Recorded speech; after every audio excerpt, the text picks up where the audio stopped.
और इस वक्त इलेक्शन कमीशन की प्रेस कॉन्फ्रेंस पर 18 साल से लेके 100 वर्ष तक के बुजुर्ग मतदाताओं का एक बहुत ही बहुरंगी इंद्रधनुष है.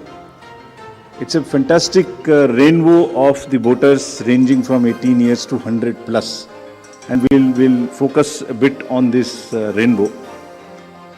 I would explain in the detail about this, but in the meantime, to move forward, the elections, when we conduct, we have three broad objectives. First is the elections have to be free, fair, inclusive, accessible and inducement free. And the second major vertical is the voter, that the voting experience should be very, very comfortable. And thirdly, the maximum voter participation, especially of the young voters, urban voters, PWDs and senior citizens. These four categories we intend to focus more, which I'll explain. Bharat निर्वाचन आयोग स्वतंत्र और निष्पक्ष, प्रलोभन मुक्त, inducement free तरीके से विधानसभा का आगामी निर्वाचन चुनाव कराने के लिए प्रतिबद्ध है और हमारा प्रयास है कि वरिष्ठ नागरिकों, दिव्यांगजनों, महिलाओं, नए मतदाताओं सबकी भागीदारी बहुत ही सशक्त तरीके से आने वाले चुनावों में हों.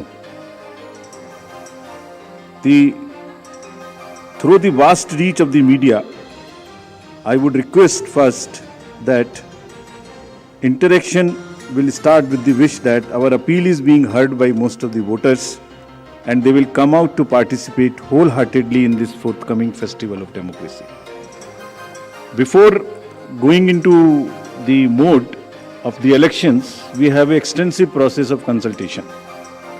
And the magnitude and scale of our elections is really awe-inspiring, as you all know. For the last few months, our entire team, which you are seeing here, has been working on organizing these elections, ranging from the electoral rolls to the management of logistics to various things which we will explain. Periodic reviews were done by them. The commission also went to the states where the elections are due, and we had detailed meetings with the DOs, with the SPs, and with all the enforcement agencies, chief secretaries, DGs, and everyone who is involved in either conduct of elections or in the enforcement side of this.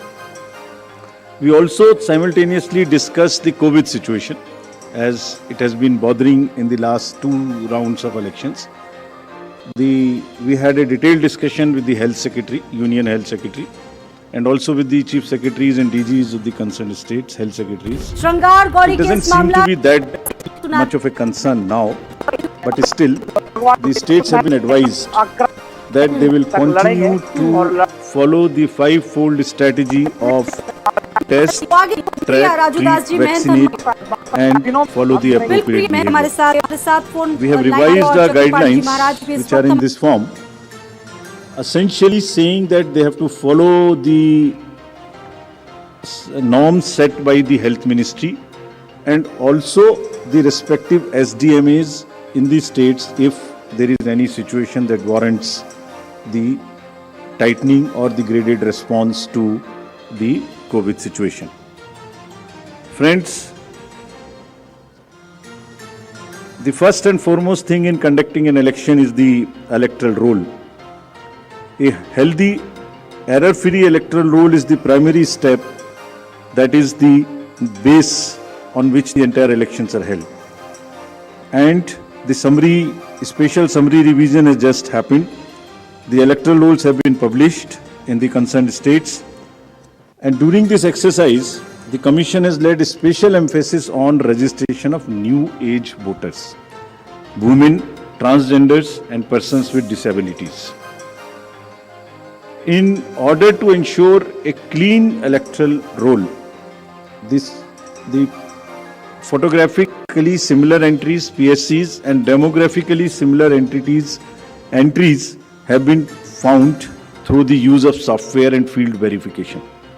They were circulated to all the DOs and also to the respective BLOs to do a field verification of those who are found to be in the demographically similar entries or the photo similar entries.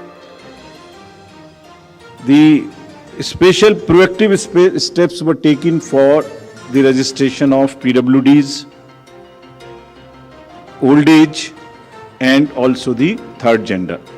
In this, we took help of the welfare departments, respective departments. For example, the welfare department, whenever the question of the registration of PWDs came. So whomsoever they were giving scholarship, we just cross-checked that they are our voters.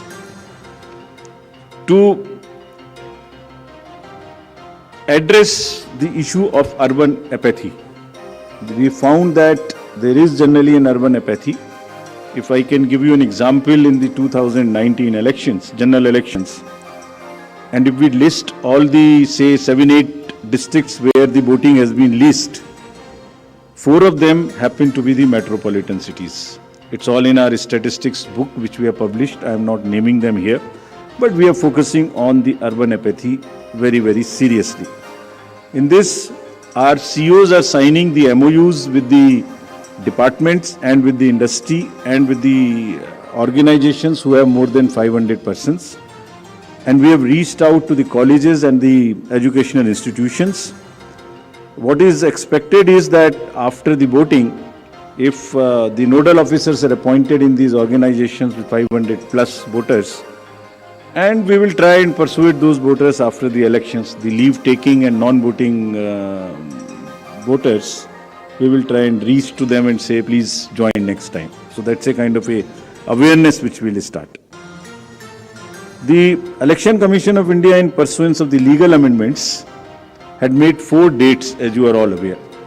And this, by virtue of this, there is a now the every quarter, first of the every quarter, one can apply for the registration. And the new, now onwards, the electoral rolls will be updated every quarter. और निर्वाचन आयोग की इस पहल पर कानून में जो बदलाव किए गए, जिसके कारण 4 डेट्स में संभव है, और अब पोल गोइंग स्टेट्स में नामांकन के दिन तक भी अभी मतदाता में सूची में नाम जुड़वाया जा सकता है. तो इसमें यह भी आपके माध्यम से अनुरोध है कि अगर इतनी मेहनत करके नए वोटर्स को जोड़ने के लिए कमीशन ने और फील्ड स्टाफ ने मेहनत की है, तो उनको भी आगे बढ़ के वोट देने आना चाहिए. Friends, I'll also tell you how many specifically benefited by this amendment. I'll come to it and tell you. In an election, voters are our primary stakeholders, and therefore, even those who do not have a voter epic, by and large, we have now ensured that the voting epic card reaches everyone. It's being delivered even now, but by chance, if you don't have, there are these many, almost a dozen other documents through which one can vote. So one need not be worried. What is important is to come to the booth with any one of these, even if one doesn't have an epic. Now the next important thing is the polling station, and that's the next point at which we interact with the voter. The effort is to make the voting experience, it's quite protocol based, but we are still trying that the experience becomes far more enjoyable in the true spirit of the festival of the democracy. Our COs and DOs have been asked to identify the lowest polling percentage booth in each constituency. This is what we are doing to increase our awareness and persuade the voters to come and vote.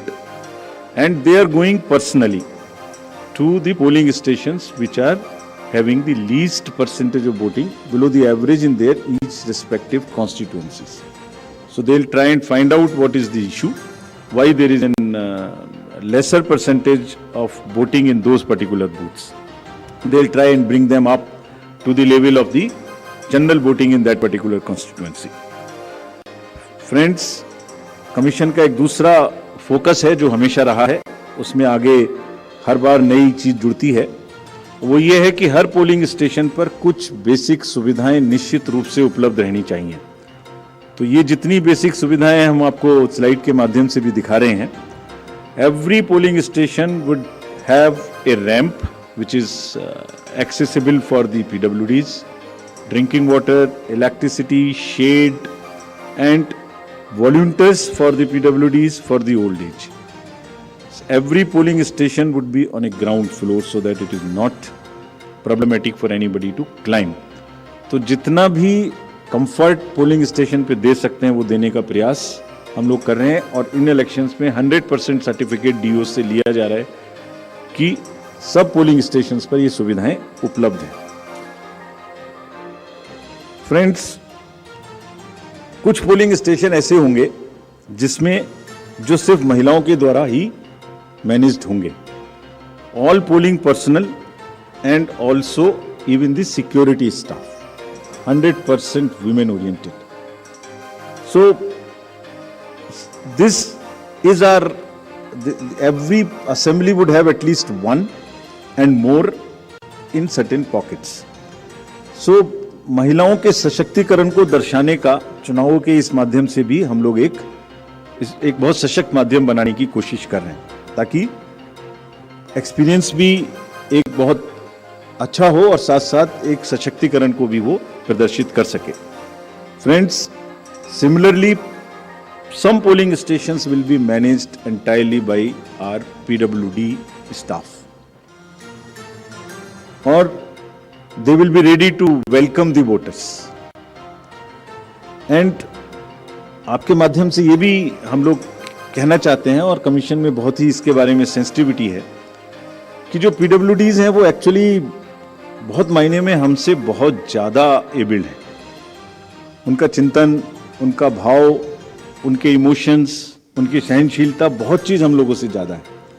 So what they require is essentially the equity and equal opportunities, not mere sympathy. And therefore we are very, very conscious that we will cover all the PWDs, mark them. I'll give you a figure as to how much we have marked all India. And you would be happy to know that. I'll come to that slowly. Now at the cost of repeating, I would reiterate, if we as the Election Commission team put in such concerted efforts to ensure a polling station within 2 kilometer reach for voters, replete with all kinds of facilities, I would appeal to the voters to value their hard-earned right to franchise and come out to vote in maximum numbers so that मतदाता रूपी इंद्रधनुष हर booth पर दिखाई दे। Now I come to, friends, the postal ballot facility for the absentee voters because it would be happening first time in these elections. Commission has decided and introduced this in the last round of elections that 80 plus age voters, PWDs and COVID infected voters, we would provide a form 12D, and if they are willing, if they want to come to the polling station, every effort would be made to make it very, very comfortable there, and we encourage it. But in case somebody is ill and is not able to come, the commission would go to their house and get the vote conducted. And